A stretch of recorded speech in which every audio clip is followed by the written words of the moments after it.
Red book గురించి నేను చాలా క్లారిటీ ఇవ్వాలనుకుంటున్నాను ఈరోజు.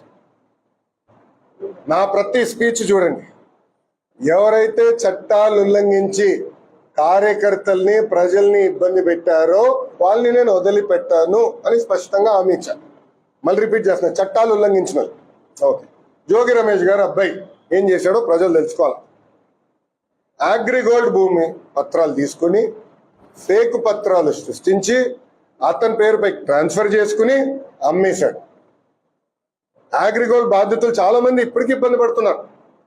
వాళ్ళకి రావాల్సిన డబ్బులు ఇంకా చాలా ఉన్నాయి.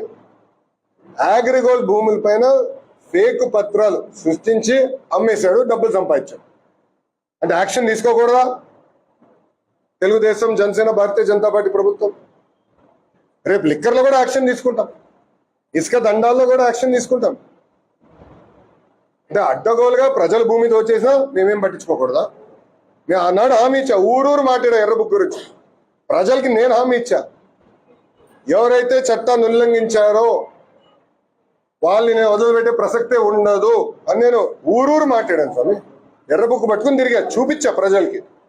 అందుకే ప్రజలు మాకు అంత అద్భుతమైన మ్యాండేట్ ఇచ్చారు. దాని ఒక్కవల్లే కాదు, అందరం కలిసికట్టుగా పోరాడడం. దాంట్లో భాగంగా రెడ్ బుక్ ఒక మ్యాండేట్ మాకు. నేను ఊరూరు చూపించా రెడ్ బుక్. నేను ప్రతి పబ్లిక్ మీటింగ్లో చూపించా. ప్రజల నిన్న ప్రతి నియోజకవర్గంలో మేము గెలిచాం. సో ప్రజలు మాకు అంత క్లియర్ మ్యాండేట్ ఇచ్చారు. సో ప్రజలు కూడా చాలా క్లియర్గా ఉన్నారు. ఎవరైతే తప్పు చేశారో వాళ్ళు వదిలిపెట్టొద్దని క్లియర్గా చెప్తున్నారు. అది అమలు చేస్తాం. మరిన్ని వీడియోస్ కోసం ఛానల్ ని సబ్స్క్రైబ్ చేయండి. లేటెస్ట్ అప్డేట్స్ కోసం వాట్సాప్ ఛానల్ ని ఫాలో చేయండి. అండ్ లింక్ డిస్క్రిప్షన్ లో ఉంది.